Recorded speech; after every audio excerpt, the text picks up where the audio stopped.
बिस्मिल्लाहिर्रहमानिर्रहीम। अस्सलाम वालेकुम स्टूडेंट्स। लेज़र में आज हमारी डिस्कशन है इलेक्ट्रिकल पंपिंग के बारे में।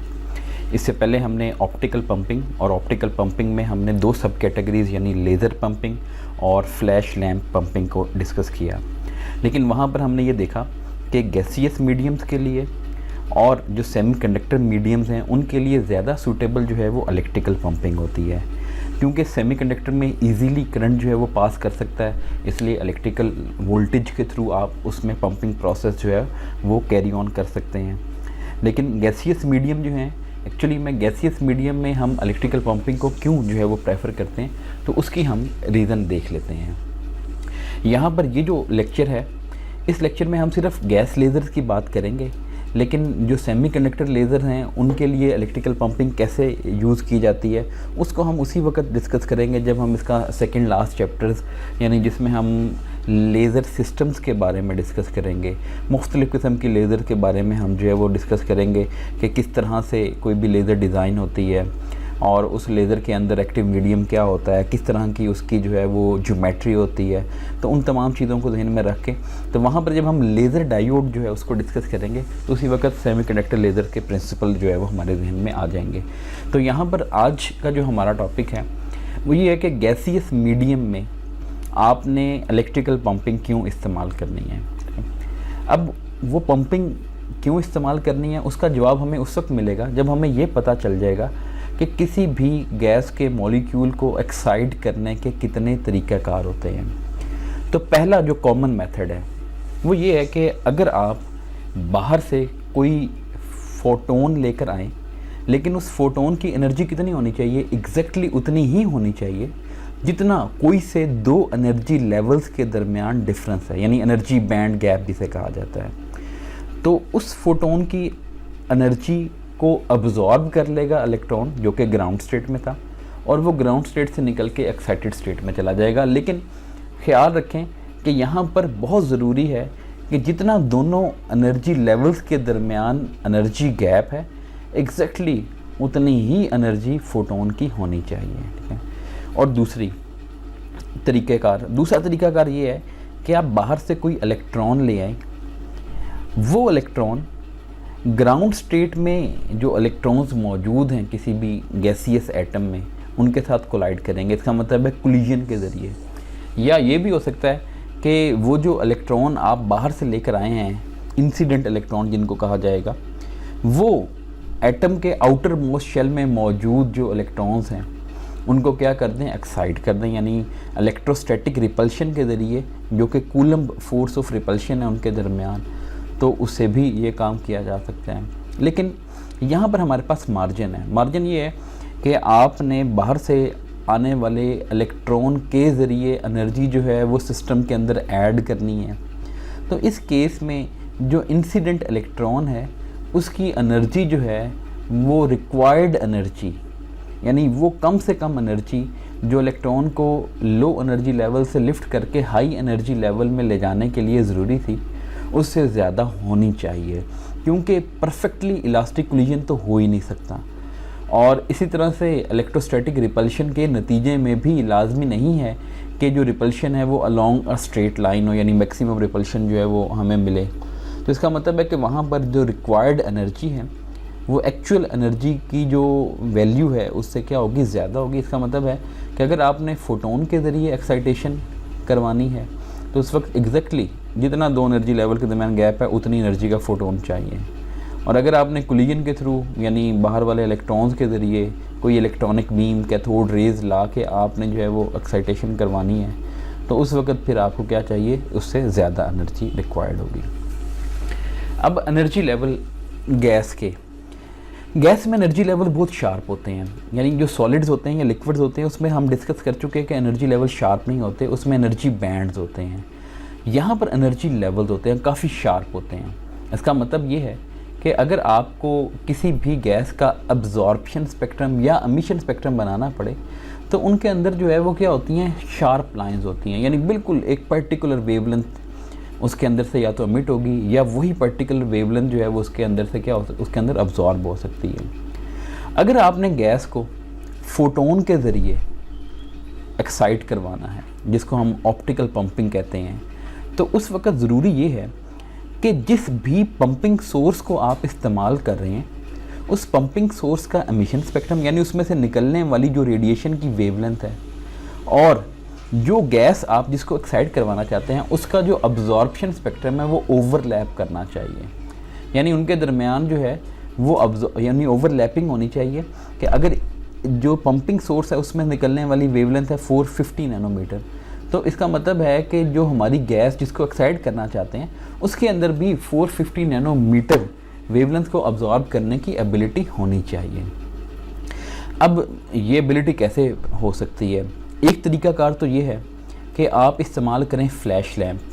फ्लैश लैम्प हो ब्रॉड बैंड स्पेक्ट्रम वाला। ब्रॉड बैंड स्पेक्ट्रम का मतलब है उसमें मिनिमम वेवलेंथ से लेके मैक्सिमम वेवलेंथ तक के तमाम रेडिएशन जो है वो मौजूद हो, यानी 400 नैनोमीटर से 700 नैनोमीटर तक उसका स्पेक्ट्रम फैला हुआ हो और विद एनफ इंटेंसिटी। उसकी इंटेंसिटी भी होनी चाहिए क्योंकि इंटेंसिटी ज़्यादा होगी तब ही तो पॉपुलेशन इन्वर्जन करवाने में आप कामयाब होंगे।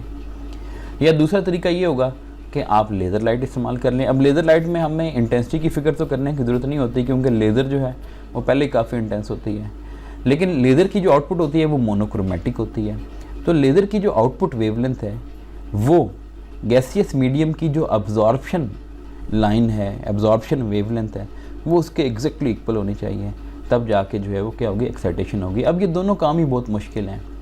यानी अगर फ़र्ज़ करें मेरे पास एक गैसियस मीडियम है और मुझे पता है वो 570 नैनोमीटर जो वेवलेंथ है उसको अब्जॉर्ब करता है, तो उसके लिए मुझे स्पेसिफ़िकली एक 570 नैनोमीटर वाली लेज़र तलाश करनी पड़ेगी जो उसको क्या कर सके, पंप कर सके। और इसी तरह से जो फ्लैश लैंप लेना पड़ेगा उसको मुझे पावर बहुत देनी पड़ेगी। तो इसका मतलब है ये दोनों जो तरीक़ाकार यहाँ पर हमने डिस्कस किए, एक तो इनमें पावर की रिक्वायरमेंट बहुत ज़्यादा है, लेज़र को ऑपरेट करने के लिए भी हाई पावर, फ्लैश लैम्प के लिए भी हाई इंटेंसिटी सोर्स इस्तेमाल करना पड़ रहा है। तो लाजमी सी बात है अगर पावर ज़्यादा है तो कॉस्ट भी आपको ज़्यादा पे करनी पड़ेगी, और अगर कॉस्ट ज़्यादा होगी, पावर जो है ज़्यादा होगी, आउटपुट आपको वही मिलनी है जो कि लेज़र ने आपको प्रोवाइड करनी है। इसका मतलब है एफिशिएंसी जो है वो क्या हो जाएगी, काफ़ी कम हो जाएगी। तो इसका मतलब कि ये जो ऑप्टिकल पंपिंग वाला आइडिया है ना, ये गैसियस मीडियम के साथ जो है वो इतना कामयाब नहीं है, एनर्जी एफिशिएंट नहीं है, कॉस्ट एफिशिएंट नहीं है।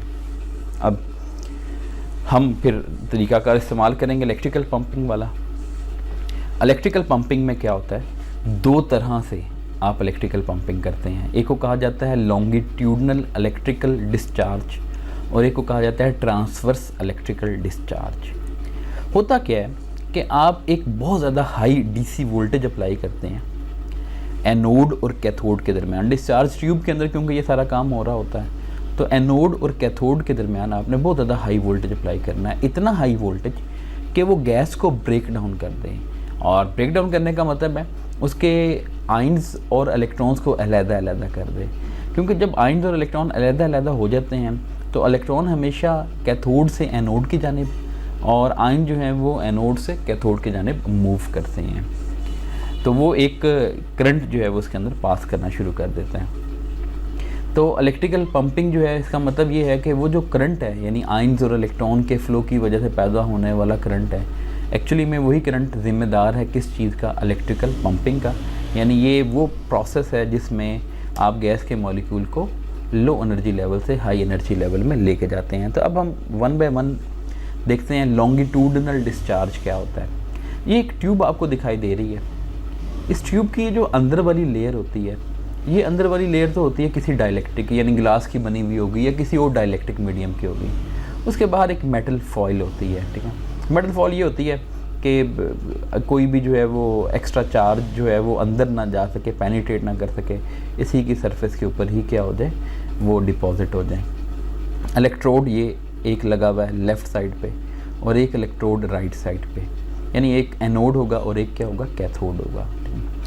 अब जब आपने लॉन्गिट्यूडनल डिस्चार्ज इस्तेमाल करना है तो इलेक्ट्रोड की जो शेप है वो एनुलर होनी चाहिए। एनुलर का मतलब है जैसे एक सर्कुलर डिस्क होती है, तो यानी दोनों साइड पे सर्कुलर डिस्क टाइप के जो है वो आप शेप इस्तेमाल कर लें। सरफेस एरिया कैथोड का ज़्यादा रखें, क्योंकि कैथोड ने इलेक्ट्रॉन अमिट करने होते हैं, कैथोड रेज अमिट करनी होती हैं, तो इसलिए उसका एरिया लार्जर रखा जाता है ताकि ज़्यादा से ज़्यादा इलेक्ट्रॉन जो है वो अमिट कर सके और जल्दी से ब्रेक डाउन हो सके। Large surface area of cathode आपको दो चीज़ें करता है, एक तो इलेक्ट्रॉन ज़्यादा अमिट करता है, नंबर 2 दूसरा ये होता है कि जब इलेक्ट्रॉन इसमें से अमिट होते हैं वो गैस के मॉलिक्यूल के साथ टकराते हैं, और टकराते हैं तो गैस के मॉलिक्यूल्स को वो क्या कर देते हैं, आयोनाइज कर देते हैं, यानी उनमें इलेक्ट्रॉन और जो आयन्स हैं उनका एक और मिक्सचर पैदा कर देते हैं, या यूं कर सकते हैं कि जो गैस के मॉलिक्यूल हैं उनको एक्साइट कर देते हैं। लेकिन होता ये कि वो जो गैस के मॉलिक्यूल्स हैं वो जब एक्साइटेड स्टेट में जाते हैं उसके बाद थोड़ी देर के बाद दोबारा से जो है वो ग्राउंड स्टेट में आ सकते हैं, या अगर वो आयोनाइज हैं तो इलेक्ट्रॉन्स भी तो अंदर ही फिर रहे हैं, उन इलेक्ट्रॉन्स को वो कैप्चर करेंगे और दोबारा से जो है वो न्यूट्रल एटम बन जाएंगे। इस प्रोसेस को डिग्रेडेशन कहा जाता है, यानी उसके अंदर जो एक्साइटेड एटम्स की तादाद है वो कम होना शुरू हो जाती है। तो अगर आप लार्ज एरिया रखेंगे कैथोड का तो उसमें से निकलने वाले इलेक्ट्रॉन्स बहुत ज़्यादा होंगे, और जब इलेक्ट्रॉन्स बहुत ज़्यादा होंगे तो उस वक्त क्या होगा कि अगर कोई एक एटम एक्साइट होने के बाद डी एक्साइट भी हो गया तो एक और इलेक्ट्रॉन आकर उसको दोबारा से क्या कर सकता है, एक्साइट कर सकता है। उसके अलावा जहाँ पर भी लॉन्गिट्यूडनल डिस्चार्ज इस्तेमाल किया जाएगा वो हमेशा कंटिन्यूस वेव लेज़र होगी, यानी उसमें से निकलने वाली जो बीम है वो कंटिन्यूस लेज़र बीम होगी, और ये एक बेहतर तरीक़ाकार होता है क्योंकि इसमें से पैदा होने वाली जो पंपिंग होती है वो क्या होती है, यूनिफॉर्म होती है। यानी ये गैस के मॉलिक्यूल्स मौजूद हैं, ये गैस के मॉलिक्यूल जब यहाँ पर मौजूद होंगे तो आप देखेंगे जितने आपको एक पर्टिकुलर रीजन में पॉजिटिव आयन दिखाई दे रहे होंगे उतने ही आपको क्या दिखाई दे रहे होंगे, इलेक्ट्रॉन्स दिखाई दे रहे होंगे। इसका मतलब है यूनिफॉर्म पंपिंग जो है वो होती है, और यही एक स्टेबल पंपिंग कन्फिग्रेशन होती है। ठीक है, ये एक्साइटेशन सर्किट का मतलब है ये कोई एक्सटर्नल सर्किट है जो आपको रिक्वायर्ड वोल्टेज लेवल क्या कर सकता है, प्रोवाइड कर सकता है। ट्रांसवर्स डिस्चार्ज, दो ट्रांसवर्स डिस्चार्ज जो होता है उसमें जो इलेक्ट्रोड्स होते हैं ना उनका साइज़ और ट्यूब का साइज़ बराबर होते हैं। The electrodes extend over the whole length of the laser material. फिर इलेक्ट्रोड का स्ट्रक्चर क्या होता है, इलेक्ट्रोड का स्ट्रक्चर जो है वो कई तरह का हो सकता है, यानी डिस्क भी हो सकती है, फ्लैट शीट भी हो सकती है, सिलेंडर की शेप भी हो सकती है, कोई भी शेप हो सकती है। बस ख्याल ये रखना है कि जितनी बड़ी ट्यूब होगी उतना ही बड़ा क्या होगा, इलेक्ट्रोड होगा। और ये जो ट्रांसवर्स डिस्चार्ज ट्यूब्स होती हैं ये कंटिन्यूस वेव लेज़र और पल्स्ड लेज़र दोनों के लिए यूज़फुल होती हैं। यहाँ पर आप देखें ये एक डीसी जनरेटर है, यानी ये वोल्टेज जनरेट कर रहा है जिसकी वजह से जो है वो एनोड और कैथोड के दरमियान जो है वो क्या पैदा हो रही है, इलेक्ट्रॉन्स पैदा हो रहे हैं, इलेक्ट्रॉन बीम पैदा हो रही है। ठीक है, इस अरेंजमेंट में देखें ये आपको ये जो सर्किट दिखाई दे रहा है ये इसे कूलिंग सर्किट कहा गया, यानी यहाँ पर जो है वो क्या है, पानी जो है वो क्या कर रहा है, घूम रहा है। कहीं एक जगह से ठंडा पानी आएगा और वो यहाँ इस ट्यूब की जो हीट है वो उसको लेके दूसरी जगह से बाहर निकल जाएगा। सिमिलरली ये वाली साइड भी ये इस तरह से दूसरी साइड से पानी बाहर निकल जाएगा। ठीक है, उसके अलावा मैग्नेट्स लगाए हुए हैं। अब मैग्नेट इसलिए लगाए जाते हैं कि इसके अंदर जो आयन्स और इलेक्ट्रॉन्स होते हैं वो डेविएट हो जाते हैं। ये जो मैग्नेटिक फील्ड होती है वो उनको डिफ्लेक्ट करके बिल्कुल क्या करती है, यूनिफॉर्म स्ट्रेट लाइन जो है उसमें जो है वो मूव करवाती है। इसके अलावा ये गैस एक्सचेंजर है, यानी इसके अंदर जो गैस होती है जब वो आयोनाइज्ड प्लाज्मा की शक्ल अख्तियार कर जाती है तो कंटिन्यूसली आप गैस को एक साइड से बाहर निकालते जाते हैं और दूसरी साइड से जो है वो उसको रिफ़िल करते जाते हैं, तो वो गैस ताकि उसकी जो डेंसिटी है वो क्या रहे, कांस्टेंट रहे। ये एनोड है, इस साइड पे कैथोड है, ये ग्लास की बनी हुई ट्यूब है या किसी भी डाइलेक्ट्रिक की बनी हुई क्या होगी, ट्यूब होगी। ये एक साइड पे मिरर है रिफ्लेक्टिव, जिसको हमने कहा था 100% रिफ्लेक्टेड मिरर, और ये एक और दूसरा मिरर है आउटपुट मिरर जिसमें 90% रिफ्लेक्शन होगी और 10% जो है वो ट्रांसमिशन होगी। ठीक है, ये डिस्पर्सिव एलिमेंट है। डिस्पर्सिव एलिमेंट का मतलब ये होता है कि अगर फ़र्ज़ करें यहाँ से एक रेडिएशन नहीं निकल रही, कई वेवलेंथ की रेडिएशन निकल रही हैं, तो ये बाकी सबको डिस्पर्स कर देगा और जो हमारी रिक्वायर्ड वेवलेंथ है उसको क्या कर देगा, आउटपुट की तरफ जो है वो मूव करवाएगा। और ये फिलामेंट या कैथोड है, इसमें से जब करंट पास करता है तो इलेक्ट्रॉन्स जो है वो निकलते हैं। और यहाँ पर जो है वो गैस कोई भी हो सकती है, ऑर्गन आयन गैस हो सकती है, क्रिप्टॉन आयन हो सकता है, कोई भी गैस जो है वो मौजूद होगी। इसी तरह ये एक और ट्रांसवर्स डिस्चार्ज ट्यूब है। इसमें देखें ये सेंटर में एक सिलेंडर है और ये एक बाहर वाली साइड पर सिलेंडर है, यानी एक आउटर इलेक्ट्रोड है और एक इनर इलेक्ट्रोड है। तो अब ये उसका सिर्फ टॉप व्यू दिखाया हुआ है, यानी ये आप ये समझें कि ये सिलेंडर है, ये अंदर वाला सिलेंडर और ये बाहर वाला सिलेंडर कंसेंट्रिक हैं, दोनों का सेंटर सेम है ये यहाँ पर मिड में। तो इसका मतलब है कि जितना बड़ा अब ये सिलेंडर होगा उतना ही बड़ा इलेक्ट्रोड की जो है वो विड्थ होगी, ठीक है। इसके अलावा इलेक्ट्रोड के साथ जो है वो क्या लगाई होती है, क्वार्ट्ज ट्यूब। वो जो मैंने आपको बताया था कि एक डाइलेक्ट्रिक की ट्यूब होती है, इस तरह जो इनर इलेक्ट्रोड है यहाँ पर, उस तरह से इनर क्वार्ट्ज ट्यूब जो है वो मौजूद है। अब देखें इनर ट्यूब को ग्राउंड किया हुआ है और आउटर ट्यूब को हाई वोल्टेज के साथ जोड़ा हुआ है। इसका मतलब है दोनों के दरमियान हाई पोटेंशियल डिफरेंस अप्लाई किया हुआ है। इन दोनों के दरमियान ये जो आपको वाइट कलर का शेड दिखाई दे रहा है, यहाँ पर गैसियस मीडियम मौजूद है, ठीक है। तो और यहाँ पर जो है वो क्या रखा हुआ है, कूलेंट रखा हुआ है, यानी जब लेज़र एमिट होगी तो टेम्परेचर बहुत ज़्यादा इंक्रीज़ कर सकता है। उस टेम्परेचर इंक्रीज़ करने को डिक्रीज़ करना है आपने, तो यहाँ पर एक कूलेंट रखेंगे जो एक्स्ट्रा हीट को, एम्बिएंट हीट को लेके क्या करेगा, बाहर की तरफ वाटर जैकेट से बाहर निकल जाएगा। नेक्स्ट अब हम देखते हैं कि डिस्चार्ज करंट के ज़रिए एक्साइटेशन जो है वो किस तरह से होती है, क्योंकि डिस्चार्ज के नतीजे में इलेक्ट्रॉन्स और आयंस दोनों पैदा होते हैं। तो हमने देखना है कि ज़्यादा यूज़फुल कौन है, इलेक्ट्रॉन या जो है वो आयंस। तो हाई डिस्चार्ज वोल्टेज आपने अप्लाई कर दिया किसके दरमियान, कैथोड और एनोड के दरमियान। इसकी वजह से क्या पैदा होते हैं, इलेक्ट्रॉन्स पैदा होते हैं। अब जब आपने हाई वोल्टेज यानी एक इलेक्ट्रोड को पॉजिटिव और एक को नेगेटिव किया, तो आप जानते हैं इलेक्ट्रिक फील्ड हमेशा पॉजिटिव और नेगेटिव के दरमियान मौजूद होती है। तो वो इलेक्ट्रॉन्स के ऊपर जो है वो क्या करती है, फोर्स अप्लाई करती है। और जब इलेक्ट्रॉन के ऊपर फोर्स अप्लाई होगी तो एक्चुअली में इलेक्ट्रॉन जो हैं वो क्या हो जाते हैं, एक्सेलरेट हो जाते हैं। इसका मतलब है इलेक्ट्रॉन में काइनेटिक एनर्जी आ जाती है। अब ये जो इलेक्ट्रॉन्स हैं ये न्यूट्रल एटम के साथ, यानी उन गैस के मॉलिक्यूल के साथ टकराएंगे जिनको इस्तेमाल करके आपने लेज़र बनानी है। इसके अलावा जो पॉजिटिव आयंस होते हैं वो बहुत ही हैवी होते हैं इलेक्ट्रॉन्स के मुकाबले में, तो इसलिए पॉजिटिव आयन इतने ज़्यादा हाई स्पीड गेन नहीं करते और वो एक्साइटेशन जो है वो अफेक्टिवली जो है पैदा नहीं कर सकते। इसलिए सबसे ज़्यादा जो रोल है वो इलेक्ट्रॉन्स का है जो डिस्चार्ज के नतीजे में पैदा होते हैं। अब एक्साइटेशन का प्रोसेस क्या होता है, फ़र्ज़ करें जो गैस आप इस्तेमाल कर रहे हैं उस गैस में सिर्फ एक ही तरह की गैस मौजूद है, यानी उसमें कोई मिक्सचर नहीं है, सिर्फ एक सिंगल गैस है।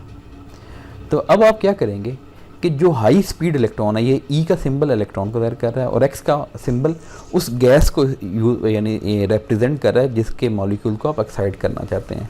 तो ये जो हाई स्पीड इलेक्ट्रॉन है ये आके टकराएगा गैस के मॉलिक्यूल से, अपनी काइनेटिक एनर्जी उसको ट्रांसफ़र कर देगा और गैस के मॉलिक्यूल को एक्साइट कर देगा। तो ये जो एक्स स्टार है इसका मतलब है एक्साइटेड गैस मॉलिक्यूल और एक्स का मतलब है ग्राउंड स्टेट गैस मॉलिक्यूल।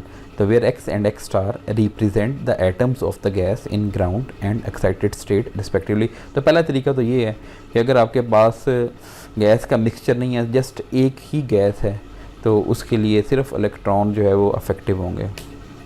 दूसरा प्रोसेस क्या होता है, फ़र्ज़ करें जो लेजिंग मीडियम है यानी जो हमारी लेज़र है उसमें दो गैसेस का मिक्सचर रखा गया है, ए और बी। इनमें से एक गैस जो है वो प्रिंसिपल गैस है।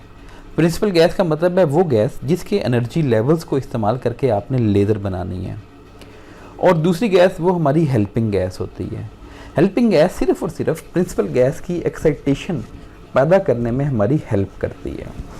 तो अब इस तरह के सिचुएशन में जो एक्साइटेशन का प्रोसेस होता है वो रेजोनेंट एनर्जी ट्रांसफ़र के ज़रिए होता है।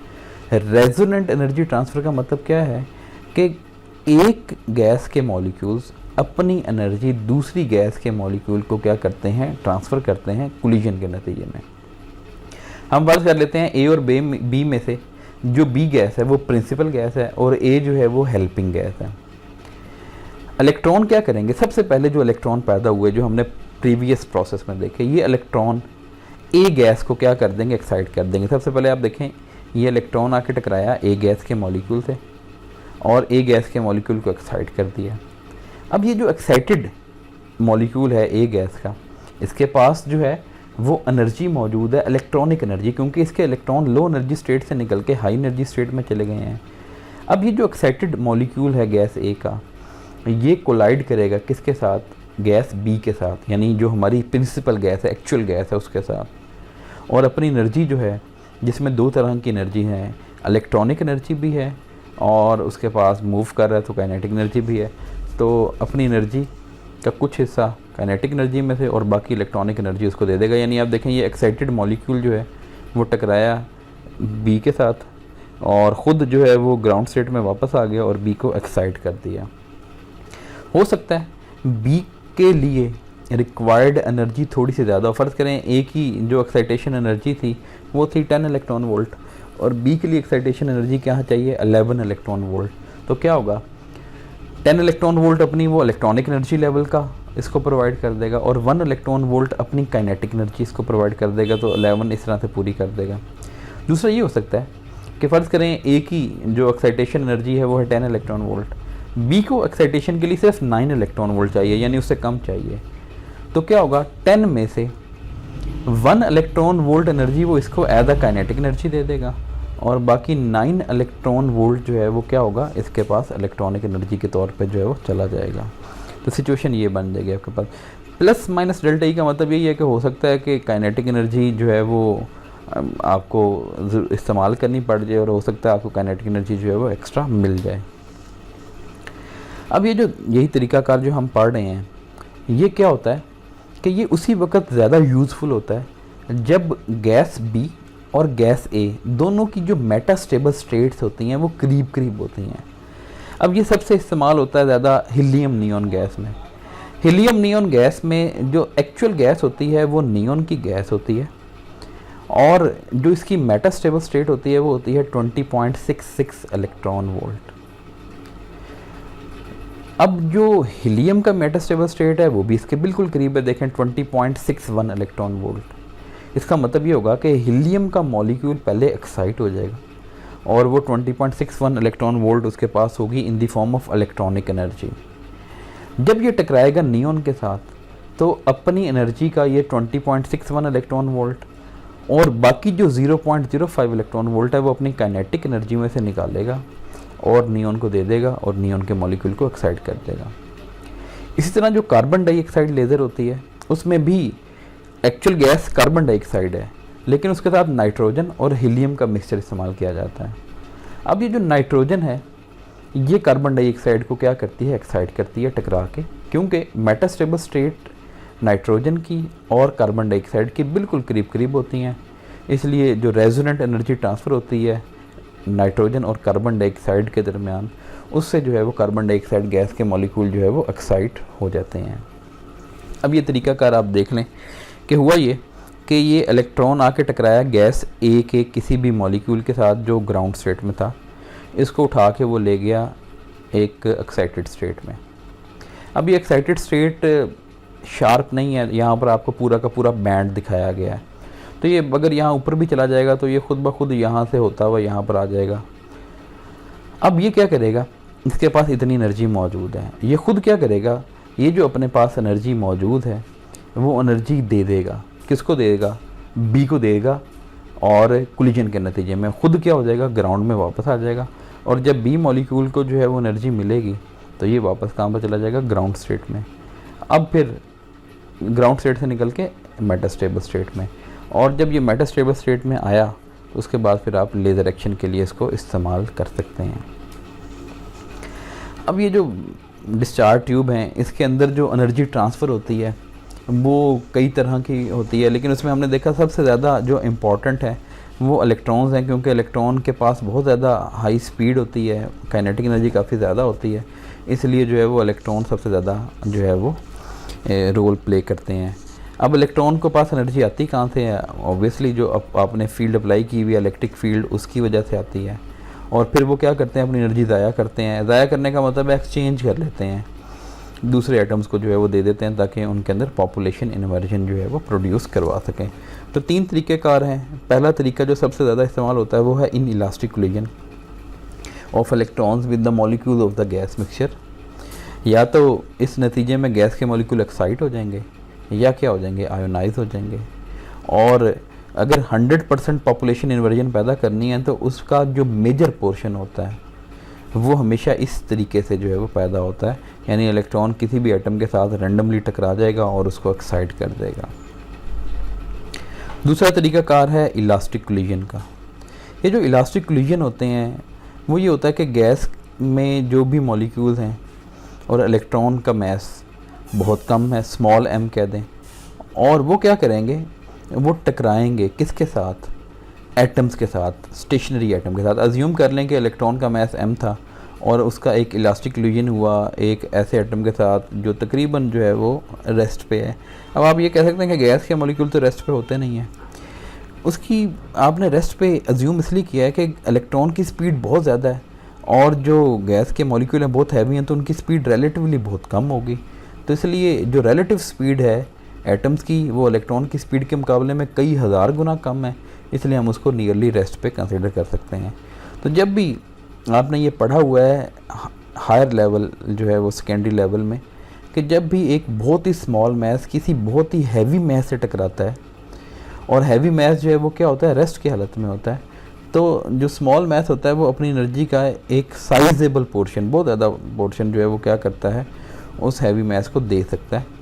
और ये जो फ्रैक्शन होती है कितने % उसको देता है वो आप इस तरीके से निकाल सकते हैं, 2m/m। ये 2 का जो वर्ड है ये रिफ्लेक्शन को शो कर रहा है, क्योंकि जब भी आप देखते हैं ना कि किसी टेनिस बॉल को आप दीवार के साथ टकराते हैं तो वो टेनिस बॉल वापस रिफ्लेक्ट हो जाती है। रिफ्लेक्ट होने का मतलब है उसकी इनिशियल अगर वेलोसिटी थी v तो फाइनल वेलोसिटी है -v। तो जब आप फाइनल वेलोसिटी और इनिशियल वेलोसिटी का डिफरेंस निकालेंगे तो आंसर आ जाएगा -2v। तो वो जो 2 वाला फैक्टर है ये वहाँ से आया। m का मतलब है मास ऑफ द इलेक्ट्रॉन और कैपिटल M का मतलब क्या है, mass of the gas molecule जिसको आप एक्साइट करना चाहते हैं। और तीसरा तरीक़ाकार है इलेक्ट्रॉन के साथ ही क्या कर दे, कोलाइड कर दे। यानी फ़र्ज़ करें कि जो गैस जिसको आपने इस्तेमाल किया है आयोनाइजेशन के लिए उसको हम हेल्पिंग गैस कह चुके हैं, वो वीकली आयोनाइज्ड है। वीकली आयोनाइज का मतलब है उसमें आयंस और इलेक्ट्रॉन की तादाद बहुत कम है। अब क्या होगा कि जो डिस्चार्ज के नतीजे में पैदा होने वाले इलेक्ट्रॉन्स हैं वो इलेक्ट्रॉन इस वीकली आयोनाइज्ड गैस के जो इलेक्ट्रॉन्स हैं उनके साथ क्या करेंगे, टकराएंगे। अब दोनों ही जो है वो क्या है, चार्ज पार्टिकल हैं, यानी जो डिस्चार्ज वाला इलेक्ट्रॉन है और जो आयोनाइजेशन के नतीजे में पैदा होने वाला इलेक्ट्रॉन है, दोनों ही इलेक्ट्रॉन्स हैं। तो या तो आपस में कोलाइड करेंगे या एक दूसरे के ऊपर इलेक्ट्रोस्टैटिक रिपल्शन भी एग्जिस्ट यानी वो एक्सर्ट कर सकते हैं। इन दोनों के नतीजे में जो एनर्जी ट्रांसफ़र होगी वो मैक्सिमम होगी, क्योंकि दोनों टकराने वाली चीज़ों का मास सेम है और जब मास सेम होता है तो उस वक्त एनर्जी ट्रांसफ़र जो है वो क्या होती है, मैक्सिमम होती है। तो अब उसका नतीजा क्या होता है कि जो इलेक्ट्रॉन्स डिस्चार्ज के नतीजे में निकले थे और जो इलेक्ट्रॉन्स आयोनाइजेशन के नतीजे में निकले हैं उन दोनों की एनर्जी मुख्तलिफ थी, लेकिन जब आपस में टकरा गए तो एक की एनर्जी बिल्कुल कम हो जाएगी और एक की एनर्जी बहुत ज़्यादा हो जाएगी। तो इसका मतलब है आपको उसके नतीजे में क्या होगा, या तो बहुत ही ऐसे इलेक्ट्रॉन मिल जाएंगे जिनकी एनर्जी बहुत ज़्यादा होगी और बहुत सारे ऐसे इलेक्ट्रॉन मिल जाएंगे जिनकी एनर्जी क्या होगी, बहुत कम होगी। ठीक है, तो जिनकी एनर्जी बहुत ज़्यादा होगी वो फिर आपको क्या करेंगे, हेल्प करेंगे ताकि गैस के मॉलिक्यूल को क्या करें, वो एक्साइट करवा सकें। तो रिजल्टेंटली आपको क्या मिलेगा, इलेक्ट्रॉनिक गैस मिल जाएगी। और आप जैसे देखते हैं गैस में वेलोसिटीज़ की डिस्ट्रीब्यूशन होती है, एक ग्रुप की वेलोसिटी v1 है, दूसरे ग्रुप की वेलोसिटी v2 है, तीसरे की v3 है। तो यहाँ पर भी ऐसा होगा, कुछ इलेक्ट्रॉन्स की एनर्जी बहुत ज़्यादा, कुछ की जो है बहुत कम, कुछ की इंटरमीडिएट एनर्जी। तो इस तरह से जो है ये आपके पास जो है वो एक पूरी की पूरी डिस्ट्रीब्यूशन ऑफ एनर्जी मिल जाएगी और ये डिस्ट्रीब्यूशन ऑफ एनर्जी हेल्प करेगी गैस के मॉलिक्यूल को एक्साइट करवाने में, पॉपुलेशन इन्वर्जन अचीव करने में। तो ये इलेक्ट्रिकल पंपिंग का टॉपिक जिसमें आपने देखा कि गैसियस मॉलिक्यूल को जो है वो इजीली एक्साइट करवाया जा सकता है। तो कोई क्वेश्चन है तो आप कमेंट सेक्शन में पूछ सकते हैं। अपना ख्याल रखिएगा। अल्लाह हाफिज़।